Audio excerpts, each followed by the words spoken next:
warahmatullahi wabarakatuh. Selamat malam semuanya, bersama Mas Gunggung lagi di sini. Nah, hari ini kita akan mendemonstrasikan ya bagaimana perbedaan antara tarik napas yang slow dan tarik napasnya yang force ya.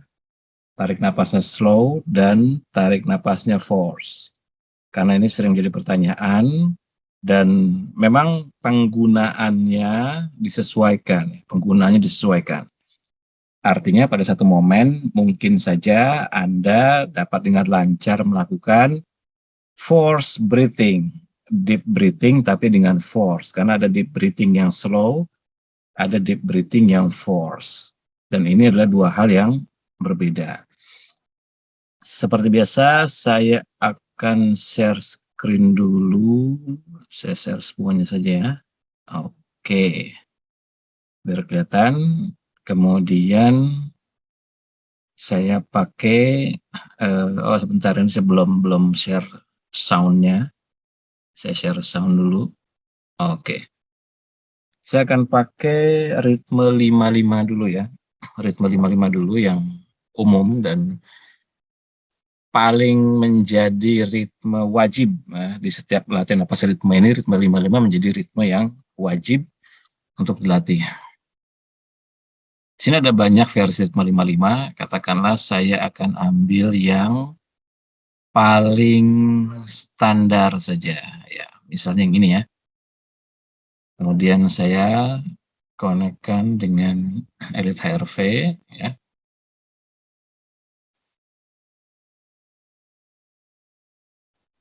Saya tes. Kita tunggu beberapa saat.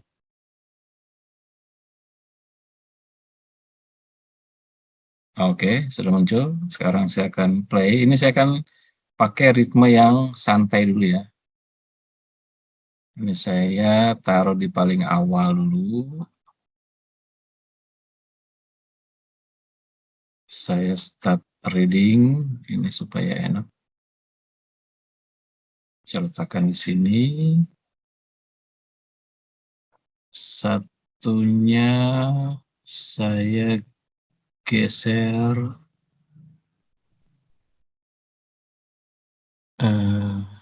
Sebentar nih ya. Ini oke. Start reading. 2. Tarik. 2. Tarik. 2. Tarik. 2. Tarik. 2. Tarik. 2. Tarik. 2. Tarik. 2.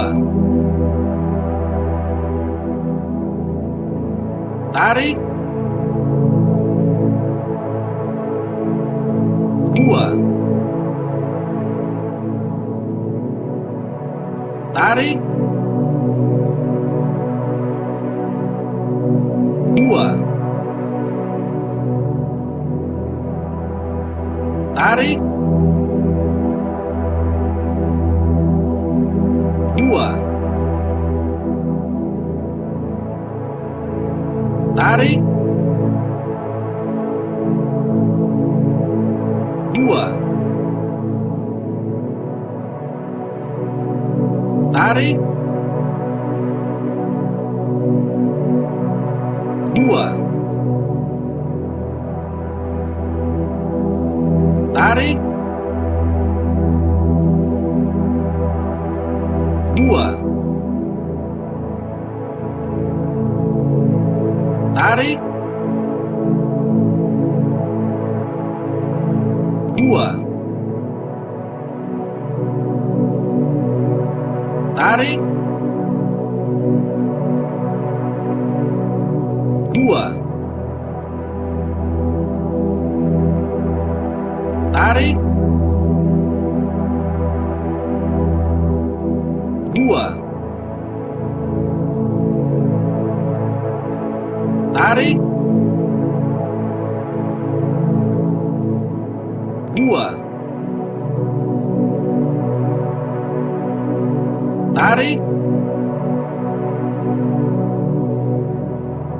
2. Tarik. 2. Tarik. 2. Tarik. 2. Tarik. 2.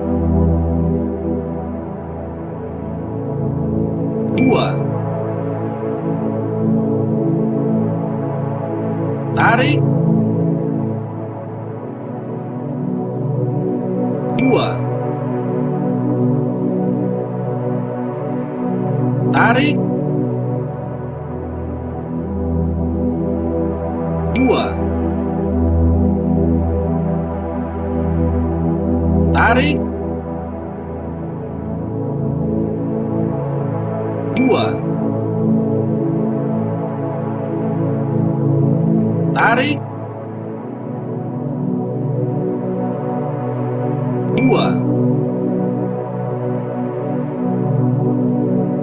Tarik. 2. Tarik. 2. Tarik. 2.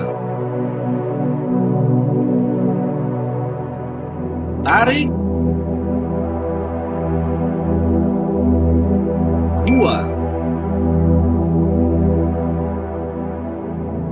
Tarik. 2. Oke, cukup ya, 5 menit saja. Kita lihat, ini tarik napasnya slow. Tarik napasnya slow, 3000 ya, 3000-an total powernya. SDNN-nya juga bagus, posisinya di 67, di atas 50 ya. Untuk standar kebugaran pada SDNN ini adalah harus di atas 50, ini standar kebugaran. Jadi kalau SDNN Anda di atas 50, ini artinya tubuh Anda dalam kondisi yang baik ya. Kemudian PNN 50 adalah responsivitas saraf parasimpatik yang berada pada wilayah saraf simpatik. Karena low frekuensi dan high frekuensi itu ada irisannya.